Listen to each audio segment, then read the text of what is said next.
Welcome to the Invested Teacher Podcast with Kyle Pierce, Matt Bigley, and John Orr. Get ready to be taught as we share our successes and failures encountered during our real-life lessons, learning how to build generational wealth from the ground up. Welcome, invested students, to another episode of the Invested Teacher Podcast. We're here today to help you follow your wealth building blueprint. And we've really tried to scaffold this and break this down in a way that's going to be digestible, something that will be easy to follow, and it will be actionable for you. And the first step is admittedly probably the driest, the one that is least exciting, but is so key, so fundamental to getting you started on the right track and to really mastering before you go anywhere else. And this is the one that I think is most intimidating, but actually ends up being the most liberating as well. And this is about understanding your current budget. Yes, that's right, Matt. And just for folks to know, this is going to be a multi-episode sort of ordeal where we're going to go through this wealth building blueprint. And as Matt said, we are going to dig into this first one here about understanding your current budget. And you'll notice, some people might be expecting when we talk about budgets, like it's this idea that you have to make one, or create one. That's sort of the idea that always came to mind. Like we had to, sit down and spend a bunch of time creating this thing. But the reality is that each of us has a budget and we're living by it. Like you are living by a budget every single month. Is it an effective budget? Or is it ineffective? I don't know. That's for you to decide. But each and every month, you've got money coming in and you have money going out. Hopefully you have money coming in. Without money coming in, we've got problems. But at the end of the month, a budget's just sort of telling us like how much is left. And then understanding your budget helps you to better understand where are those dollars going. So we are really here to sort of get you thinking about that, because if you want to follow a blueprint, the first thing you must do on any blueprint is you have to understand the journey. You have to understand what it is that you're trying to create. And, just like when you're building a house, you're going to be looking at all the tools you need, all the materials you need. You're going to start placing them in places and you're going to try to organize them in such a way that you're going to be able to create this wonderful home. We're going to be doing the same thing here when it comes to wealth building.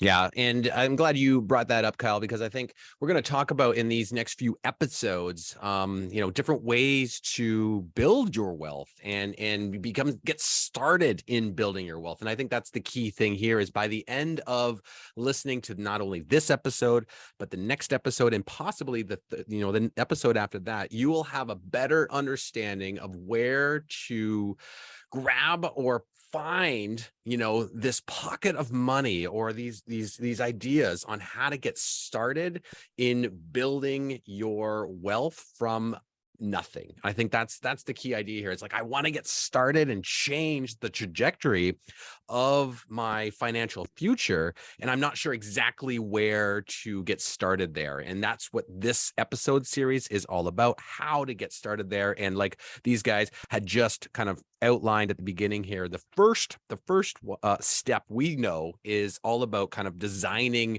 this budget or figuring out where your money is going in and out so that you can pick, where you want to spend your money. You have to think about what do you want your life to look like? And if you've got this idea like we've had about your financial future and changing that financial future, we've got to think about what are the priorities of where I want my money to go and how do I want to assign those? And that's why that budget is so important right now as step number one. I love that, John. I love that. And I think this topic is so loaded with emotion. I think for some people, it's got some shame. I mean, listen, let's be honest here. When you make a budget, it's almost like a financial confessional. It's all laid bare. Right. It's all laid bare. But, rather than, going through the nuts and bolts of how to make a budget, there's so many great resources out there, and we're going to share some good ones we've got some experience with. I want to first just kind of talk about what are the benefits of doing this and how does it relate to your future investing, and I think some of the biggest benefits are just awareness.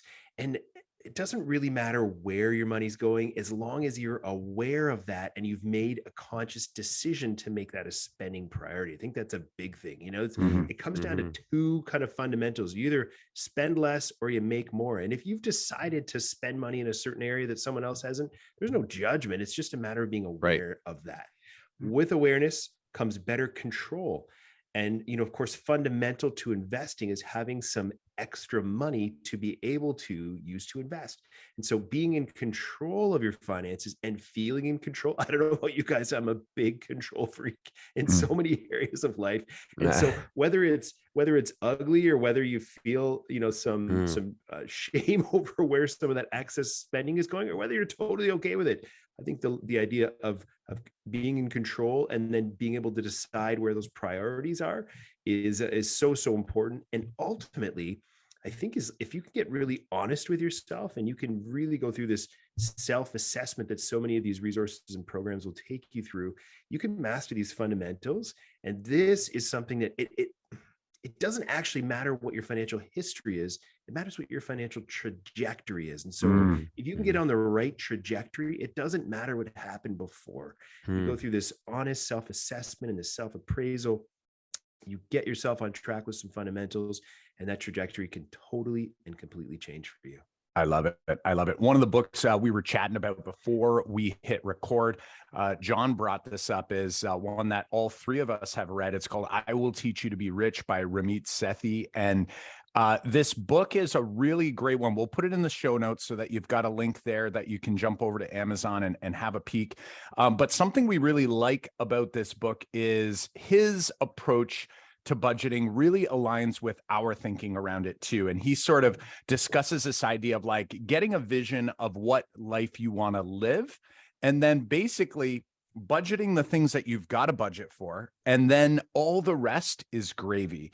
But there is something that he does talk about, and it's something that is a really important part of our blueprint, which we will also be putting in our show notes, a blueprint that you can actually download and read and take with you so that you can dig into this work a little bit further that we're going to be discussing over the next couple of episodes.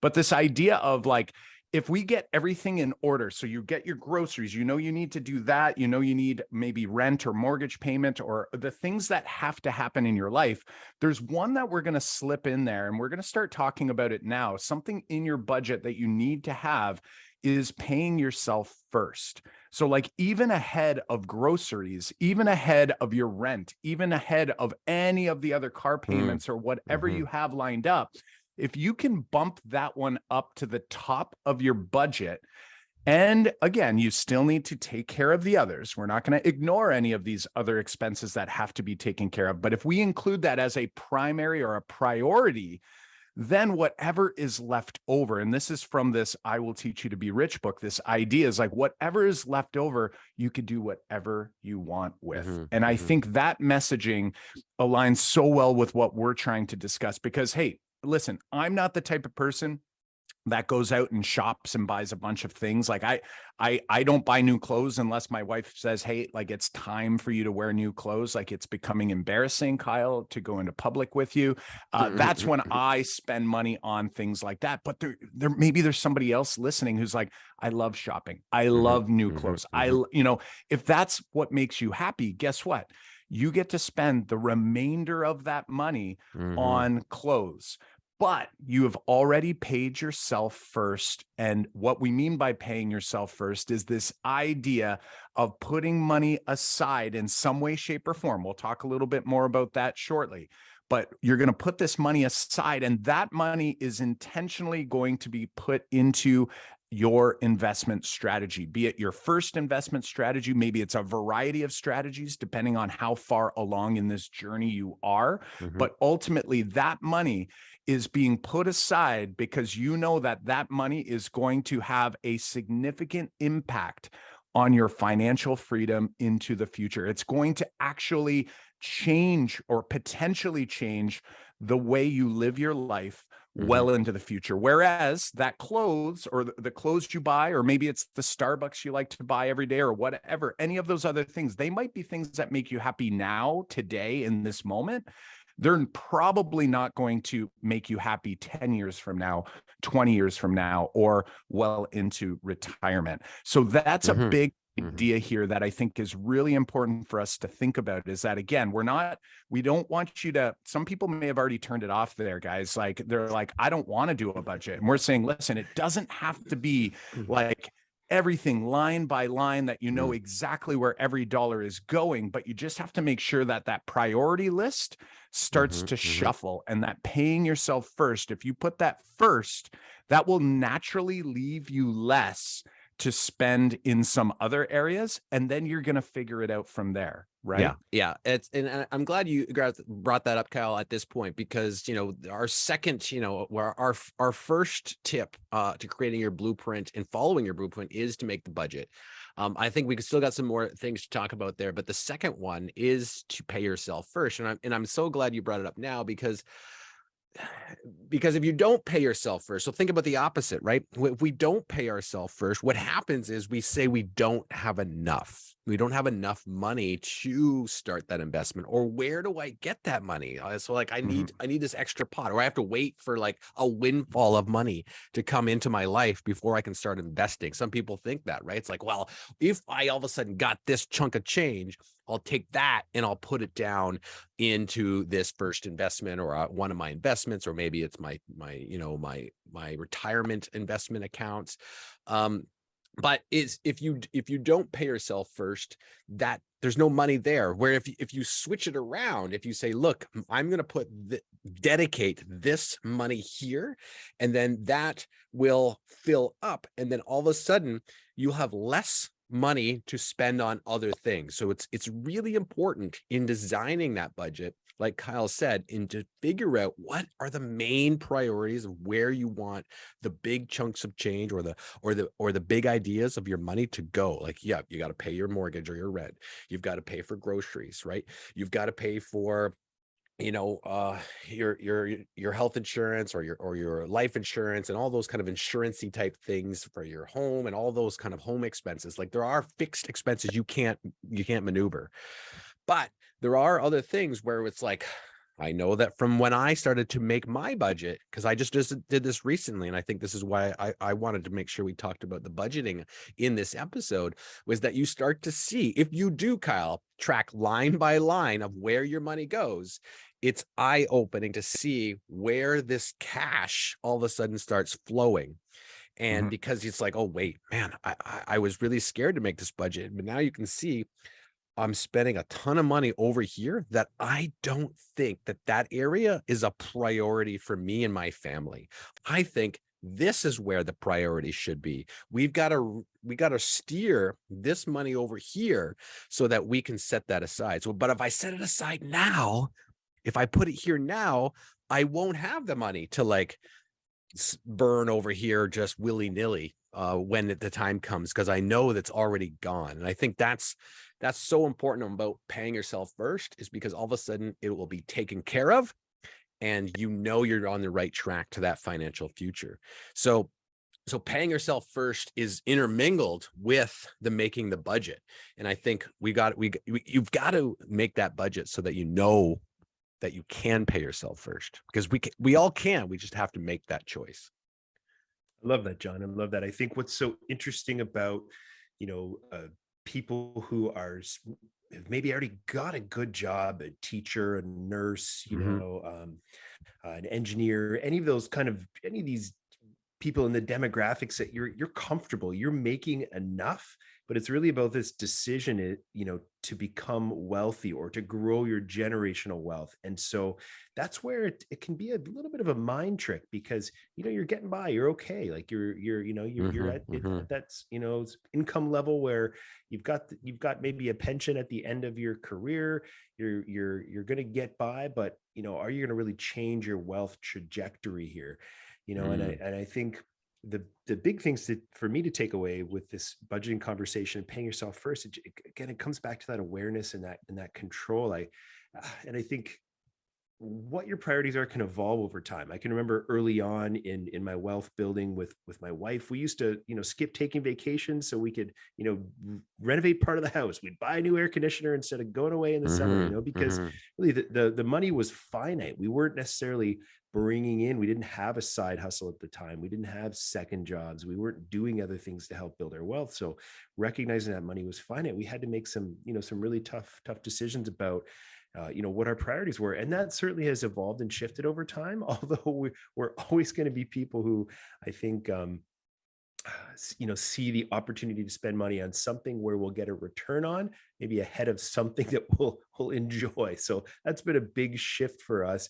But I think my takeaway here is that, your priorities can evolve and change. And in the early wealth building days, you're perhaps making more sacrifices, but as you reprioritize and as you evolve, that's certainly going to change alongside your spending habits. I love it. I love it. And, I going back to like John, you had mentioned, it's like really important. Like John is saying, like, it's really important to understand that budget. And I agree, but I will say that it still gives me a bit of the heebie-jeebies when I think about budgeting. Like, it's not something like I'm actually scared. You know what that means is you actually need to do it, because you're I know. scared. Well, right now you're scared to see where your money is going to go. And you're like, wait, I don't even want to know. I don't even want to know, because I'm fine. You're like what Matt's saying. You're like, I'm making ends meet. I'm doing what I want to do. But it's like, Kyle, there's probably a big chunk of money sitting over there that you have access to, but you just have to redistribute because you didn't track. He's not ready to admit it, John. He's not ready to. He doesn't want to admit it.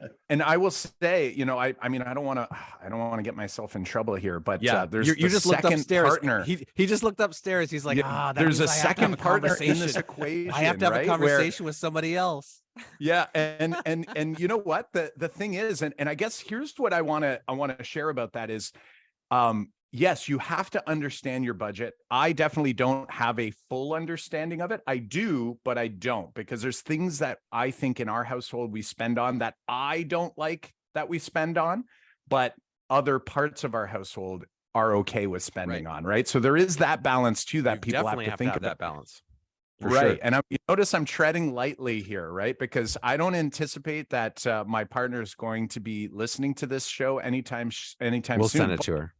But guess what? Yeah, you guys sometimes come over and sometimes have conversations with her. So anyway, here's a strategy though that I want to share, because there's other people who are listening who feel like me and they're going, okay. And I want to say that I take paying myself first very seriously. And that's something I always have done. So I've put that to the top of the list. And then it's like, and then the rest of that money goes to wherever it goes. And it's like, and we live comfortably in doing that. So I want to let people out there know who are like, I don't know if I'm going to go the line by line anytime soon. Is this not for me? And I want to let them know, no, it can be for you. Here's some easy strategies that can help you get there, even though I would argue that that is a weakness for me is I should go line by line, but I'm not there yet. I'm not at the line by line yet, but I am working towards it. And maybe you're at home listening and you're thinking or feeling the same way. So what I want to encourage you to do, if you're going, okay, how am I going to pay myself first? Some easy strategies that you can do. Well, first of all, you can just start doing it. And Parkinson's law would say that expenses always rise to meet income. Now, the opposite's true as well. If your income goes down, your expenses will go down as well, as long as you're responsible and you're not just going to unleash it on credit card debt or anything like that. We don't want to advocate that at all. But if that's the case, you can just go with it and see how it goes over the next month or two and see, like, is everything working out okay, given the amount of money that you're paying yourself? Okay, that's one way to go. I would say a better way to go is to actually think of the things that you're spending money on pretty consistently each month that aren't actually bringing you the joy that you might expect that amount of money to bring you. So an example, I'm going to give you one because I'm not this person. I personally do not enjoy new cars. It's not something that like I need or want, but there are people out there, and I know there's people listening who are like, I love a new car. Every couple of years, they bring the car back, they trade it in, they do whatever, or maybe it's a lease, whatever it might be.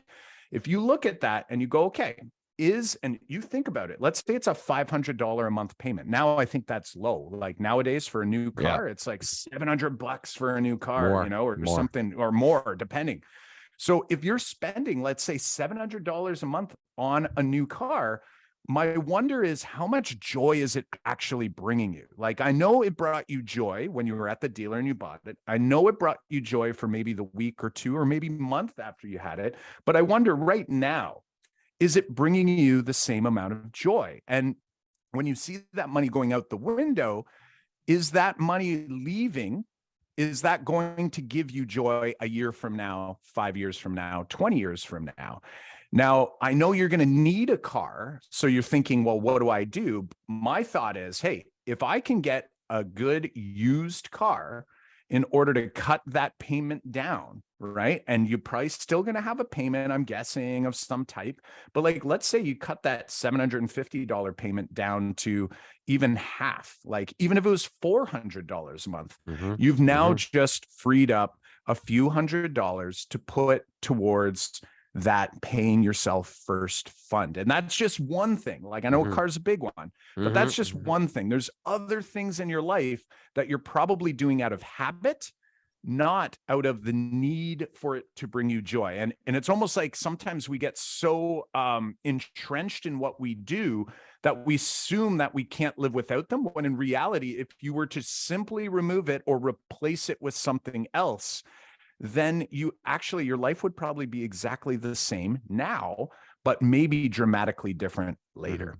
Totally. And I think that's a great example of where someone could make a change. You know, you could change that payment right now if you had a new car and you go, so you know what, like I can make that change and I can switch that out. Now, I think a lot of people who buy new cars, Kyle, I'm gonna argue on the other side of the new car argument here, are not buying it maybe for joy, but maybe for peace of mind. That might be like, hey, I've got a warranty here. I've got, you know, if it breaks down, it's probably not going to break down. I know that that's part of our family's decision in buying a new car. Like, I know that you bought used cars. We've bought new cars for the last little bit. And it's because of that other partner in your life who's saying like, look, I don't want to have to break down while I'm driving it. So I'm worried this podcast is going to cause rifts in our relationship. No. So, but another, like, is a lot smaller chunk of change that can add up. Like, I know that I was commuting to work, you know, my teaching job, to high school I was carpooling for a number of years. And with this person I was commuting with always stopped at Tim Hortons. Always, like every day was a Tim Hortons stop on the way to school. We should drive 30 minutes to school. I would get in with him. He would, you know, drive. I would drive, but we would always stop on the way to school to get a Tim Hortons every single day. Whereas he was making that choice. I wasn't. I always have made coffee at home, but I know there's so many people. This is why Tim Hortons is so big here, is that so many people make it part of their routine to buy a Tim Hortons coffee, or maybe it's a Starbucks coffee, or maybe whatever it happens to be. Maybe you've decided in your budget that that's your treat. You know, this is how I'm going to live rich, is to have these things. But it could be cutting that portion of your budget out, right? It's like, hey, do I really need to have this coffee or this milkshake in right here on this day every single day? Maybe I can save some by making my coffee at home and bringing it with me, and then that, you know, $2 to $5 every single day over the course of a month, over the course of a year, adds up to going, look, I can take now that few $100s that I've just saved, and now that's boom, that's part of my investment fund. You know, sometimes it's not a big thing, like Kyle's saying. It's like, I can make this big change about my purchases, but it could be small changes. Like, what small changes could we make in our day-to-day life that add up over the course of the year? John, I appreciate what you're saying there. And I think, as to both of what you and Kyle, you know, shared, it's, you know, it's like we can make it's easy to make judgments about other people's budget lines and budget items. And I think that, again, the big takeaway for me is that like so many connotations and emotions around budgeting are negative, and it doesn't have to be. It can be both, hilarious, as some of the comments that we've talked about here. But it's really clarifying and empowering. And I love this idea that, with our partners, with our spouses, we can actually get to a better place. There was a show that my wife and I used to watch called Till Debt Do Us Part. It was a Canadian good show. Good show. It was this absolute battle axe. Gail Vos Oxlade was her name. We bought many of her books, watched every episode. And, there was so much emotion in that show between the couples and the families, as they oftentimes fought through, this budget creating process. But by the end, in so many episodes, and of course, wrapped it all up nicely in half an hour, the big takeaways for these people were that they had clarity. They were empowered now. They were actually in control. And I think for so many of us with budgeting, it's just like a head in the sand type of thing. It keeps going and keeps going. We don't, as long as we're not getting the debt collection notices, it just perpetuates. And so, I come back to these themes of just control and awareness, and that, like, we talked about money mindsets in earlier episodes, and your mindset around this doesn't have to be negative. This doesn't have to be work. This can be really something that you can approach with, positivity and excitement and empowerment. And, just like in the episodes of Till Debt Do Us Part, at the end, when you're feeling great and you're feeling empowered, this can truly be life-changing, because all of that clarity and all that awareness can lead you to having that extra money to be able to make these investments and truly change, your wealth trajectory. I love it. I love it. And like what I'm hearing from you there, Matt, is like a really great way to let everyone listening is different, and their situation is different. Their income is different. Their spending is different. Their wants and needs are different. And we're hearing that in the three of us, right? And you hear this variety. And I guess like one of my big pieces here is that this journey, even though we're calling this a blueprint, it's like there's various paths in this blueprint that each and every listener is going to take. And you have to really get an understanding, not just of your budget, but of who you are as an investor, as a person, right? And maybe you're not the investor yet. We are trying to help you find who you are as an investor. And that does start with finding out who you are as a spender. And, for me, I think the big idea that we want everybody to take away from this particular episode as we lead into the next, because in the next episode, we're going to go and talk about identifying and planning your first investment, right? So, we're talking about how are we going to find the money, the seed money that's going to get you investing, get you feeling like you're on the path to financial freedom. And then we're going to figure out like, hey, what are we going to do with this money? So that's going to be in next episode. But the big piece here, I think, is for everybody to think about, it doesn't matter how you go about doing this work. You just have to get it done. So if you want to go and line by line, like John, you're like, whoa, that is, maybe you're listening to this, it's being released in January. Maybe you're like, that's going to be like a change I make this year, is I want to do a line by line budget. Like John, I'm just telling you, I'm being honest. I'm not ready to do that yet. I'm not going to do it. And maybe you're not either. The person listening, they're thinking, wait a second, if I just bump up paying myself first, and I put that as top priority, then Parkinson's law will take over and everything else will work. Maybe that's your first step. So there's no judgment here. I think, again, the big idea, or my big takeaway, is it doesn't matter how you do it, just do it. Think about what you spend, and think about, are there any easy cuts? Easy cuts. I don't want it to be hurtful. Like, for some people, like John, that Tim Hortons thing, it cut deep for some people right here. So making sure that you are comfortable with what you're doing, because you have to make it a habit. It has to be something that is almost so easy to do that you're not even thinking about it anymore, right? You're being intentional now, but let's form a habit so that this is just going to happen, and it's not going to feel like it's like bogging down your thinking or bogging down like your emotions as you're doing this work. Yeah.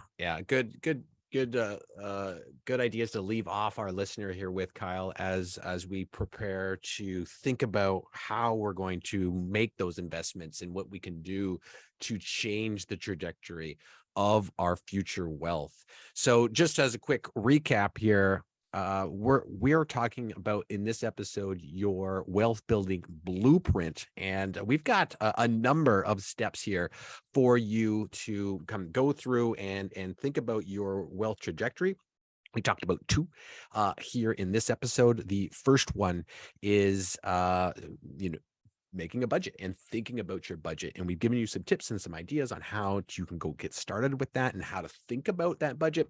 But the second one here that's kind of intermingled and we've kind of blended the two together is paying yourself first, which is the key strategy on how you can set that budget so that you do have this money ready to go, so that when you do find the right investment, you have it and you're not in a position to say like, I don't know where I'm going to get this from, right? That's what we want to start building for ourselves, is setting ourselves up so that when the time is right, we can take this money that we've planned for already and we put it to use so that we are planning for that future self. So you can also go and grab this blueprint. You can download it. You can find all of the tips right now by heading on over to our website and going to investedteacher.com/blueprint.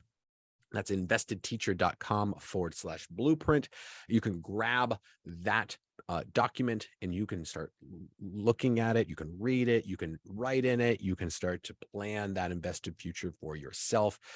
That is going to be your action item here in this episode, so you can start your invested future. Thanks so much, John. Thanks for listening today. For all of you out there, we'd love you to leave us a 5-star rating and review. We'd especially love you to share this podcast with your friends and family. We talked about spouses today. This is really a family affair. And we'd love you to share this with anyone you think might be a benefit of it. Make sure you hit the subscribe button on all of our social media platforms. We're at Invested Teacher. We're on YouTube, on Twitter, Instagram, and Facebook. All right, my friends, and all links, resources, and transcripts from this episode can be found over on the website at investedteacher.com/episode 3. We are at the third one, my friend, and 3 is a charm. That is at investedteacher.com/episode 3. All right, invested students, class dismissed.